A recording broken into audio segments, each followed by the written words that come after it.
கர்த்தர் நல்லவர். ஆமென். இந்த நாளிலும் வேதம் முழுவதும் தேவன் பயன்படுத்த ஒரு வார்த்தை தான் பயப்படாதே.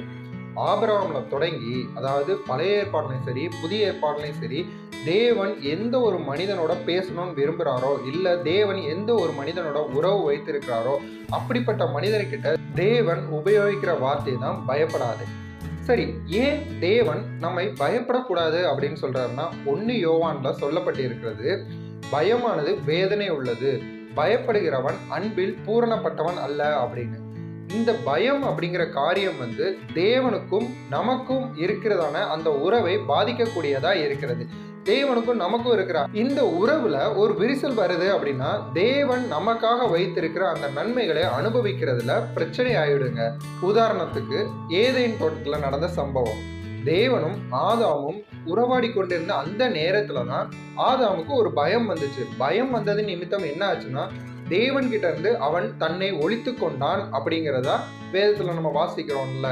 இதுதான் நடக்கும். உங்க வாழ்க்கையில பயம் வந்துச்சுன்னா நீங்க தேவனை ஃபேஸ் பண்ண முடியாது. இந்த பயம் எதன் நிமித்தம் வருகிறது அப்படின்னு கேட்டா, ஆதாம் ஏதேன் தோட்டத்துல பாவம் செய்தான். அதாவது தேவனுடைய இருக்கிற உறவுல ஒரு விரிசல் வரும்படியாக தேவன் வேண்டாம் அப்படின்னு சொன்ன காரியத்தை செய்தான்.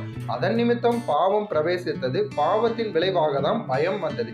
இன்னொரு விஷயமும் சொல்லலாம். இந்த பயம் எதனால வருது அப்படின்னு கேட்டா, உங்களுக்குள்ள இருக்கிற அவிசுவாசம். நீங்க விசுவாசத்தோட இருந்தீங்க அப்படின்னா தேவன் ஆக்டிவேட் ஆவாங்க.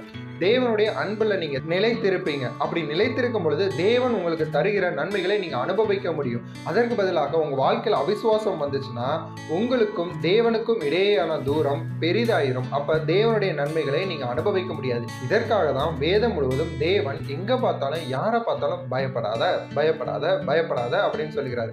பயப்படாதே, நான் உன்னோடு கூட இருக்கிறேன், பயப்படாதே, நான் உன்னோடு இருந்து செய்கிற காரியம் பெரியதா இருக்கும் சொல்றாங்க. இன்னைக்கு உங்களுக்கும் தேவன் சொல்கிறார், பயப்படாதீங்க. நீங்க பயந்தீங்கன்னா தேவன் உங்களுக்காக வகுத்து வைத்திருக்கிற நன்மைகளை நீங்கள் பெற்று அனுபவிக்க முடியாத சூழ்நிலை வரும். அது மாத்திரம் இல்லாம உங்க வாழ்க்கை குறைவுக்குள்ளாகவே போகும். தேவன் வைத்திருக்கிற நிறைவை அனுபவிக்கணும்னா நீங்க பயப்படாதீங்க. பயத்தை புறம்பே தள்ளுங்க. தேவன் மேல இருக்கிற அன்பு தான் அந்த பயத்தை ஒதுக்கக்கூடியதா இருக்குதுன்னு அதே யோவான்ல சொல்லப்பட்டு இருக்குது.